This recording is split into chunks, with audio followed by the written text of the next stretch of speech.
que sí hay relación entre el cristianismo y la política. Claro que sí, sí la hay. Sin embargo, la pregunta que debemos hacernos es ¿qué entendemos por política y también qué se entiende de hecho por cristianismo o por fe cristiana? La política entendida como el ejercicio del poder, pero también como relaciones de los ciudadanos.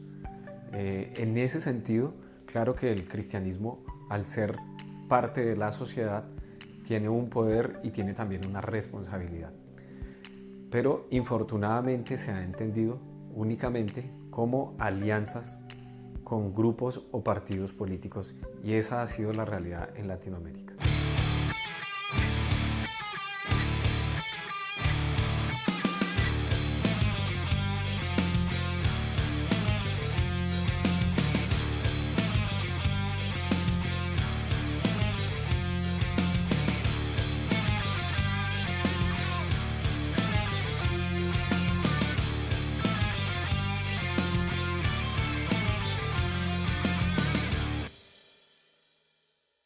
En la Biblia tenemos varios modelos de lo que podemos denominar el ejercicio del poder.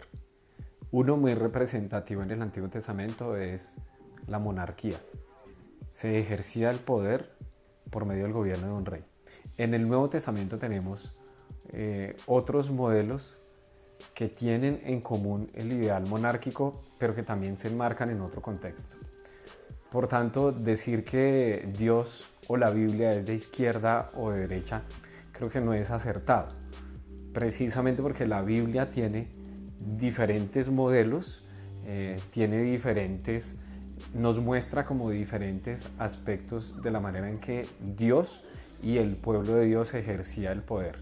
La concepción izquierda-derecha, que es una concepción moderna, si uno mira el texto bíblico así, en buena medida está siendo anacrónico con el texto, es decir, le está atribuyendo características que el texto como tal no tiene. Pero sí tenemos en la Biblia distintos rostros de Dios y tenemos por ende distintas maneras en que se presenta el quehacer político.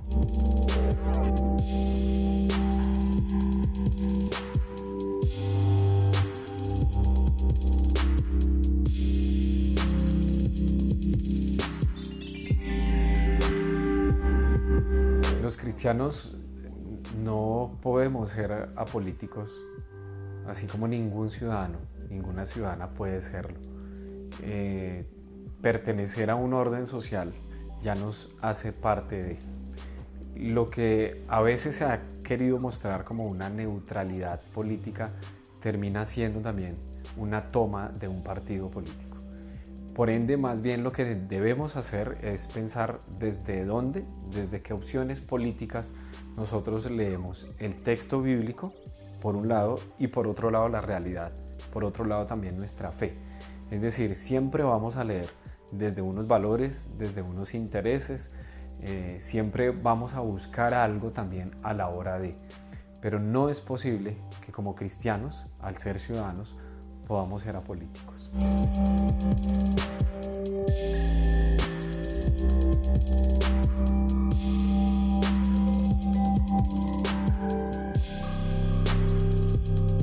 En general, al cristianismo no le ha ido bien en la historia cuando ha hecho alianzas con poderes políticos. Y podemos mirar 3 ejemplos de la historia de la Iglesia. El primero del siglo IV, cuando Constantino llega al poder. Justo González, historiador, dice que la Iglesia deja de ser perseguida y se convierte en perseguidora.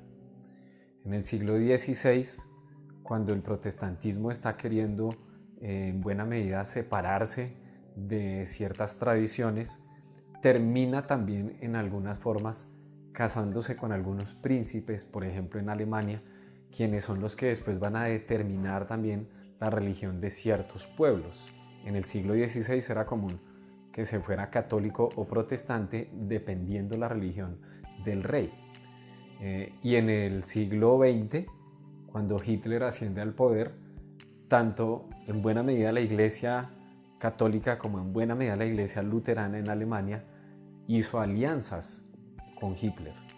Sin embargo, en estos 3 momentos de la historia de la Iglesia, nosotros encontramos que hubo